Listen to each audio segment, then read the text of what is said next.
Hello YouTubers, it's been a while since I made a video, so I wanted to show you just a couple of finds that I've had in the last month or so, right after this.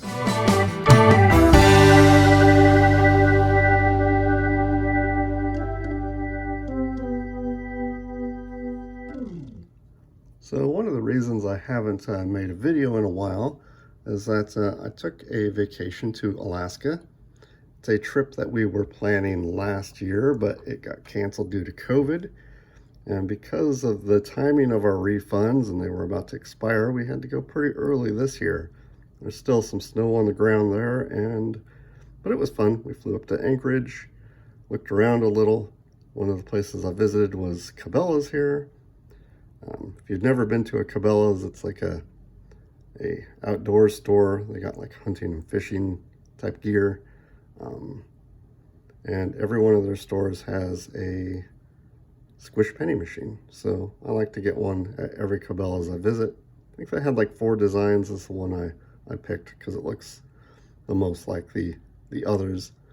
I think this is the only one in Alaska. So now I have all the Oregon, Washington, Alaska. I need 2 more in Idaho. There's a couple in British Columbia I've never been to. I think I have all in Nevada too. And then I went by the Alaska Mint, and this is supposed to be a moose. I don't know if you can see. It's not very good dye work on these, especially from a place that, mints coins and metals. Yeah, I was a little disappointed, and it rolled short. I did not end up buying one of their metals. So if you've never seen the Alaska Mint, they make like metals kind of like these. This is not one of theirs. And sometimes there would be like gold plating highlighting certain spots, and they're all silver. Really nice, but expensive. You know, not the kind that you would buy for stacking or anything like that. I do have one someplace that I'd gotten earlier, but yeah, it's just not something that I necessarily wanted. But I do like these, you know, kind of cheap souvenir rounds that you'll find sometimes. And I looked all over for one that said Anchorage, and I just could not find one. In every souvenir shop, nowhere was there one that said Anchorage. This one, Alaska, the last frontier, you know, 1959. A lot of those say it. It's got a nice moose on it. And then this one says Denali, Land of the Midnight Sun, has a picture of Denali on it. Did drive up and see Denali. It was pretty spectacular. Ended up finding this one in Walmart, of all places.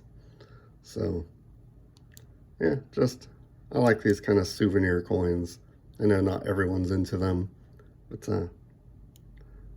I think that they're fun when I find them.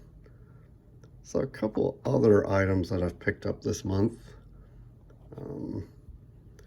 include this 1846 W.W. Wilbur token. So he was an auctioneer in Charleston, South Carolina. Did a lot more than auctioneering. On it you can see, let's see, W.W. Wilbur Auction and Commission Merchant, Charleston, South Carolina. On the back it has or palmetto, Merchants and Manufacturers Agent, Collection Broker, Notary Public. So he did a lot of things. Mostly though, he was a auctioneer, and you know, these tokens are fairly common really for a token.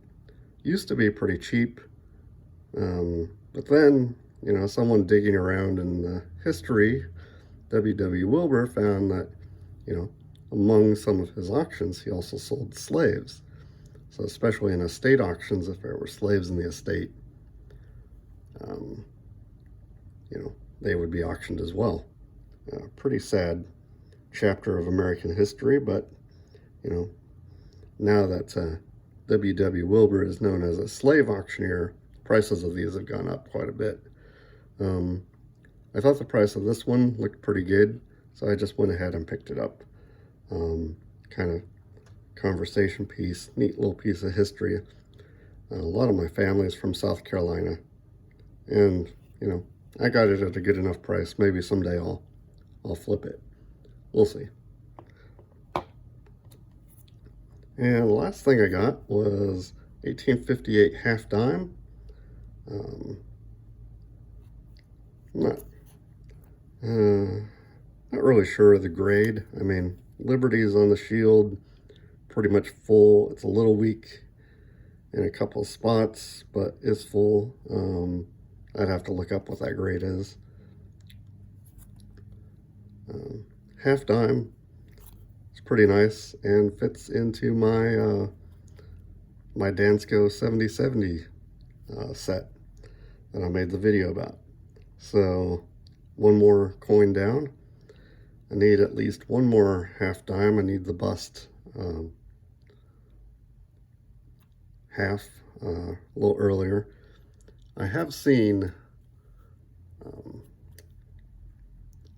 other coins on there that I need, but I've been kind of just waiting on a local coin show. One happened while I was in Alaska, and there's not another one scheduled for about a month, I think. So I don't know. It's been kind of a rough for no coin shows.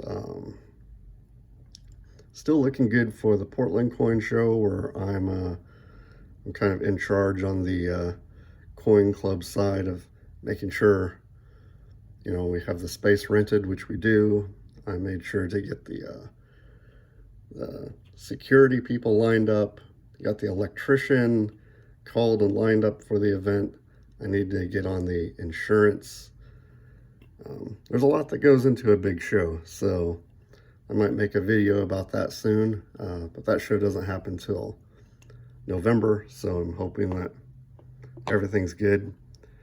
Between going to Alaska and coming back, I was able to get my COVID shots, so hopefully all of you have been able to at least get your first one now, and maybe some things to get back to normal. We can have normal things again. Well, I hope you enjoyed this video. If you did, please leave a thumbs up and subscribe. Thanks for watching.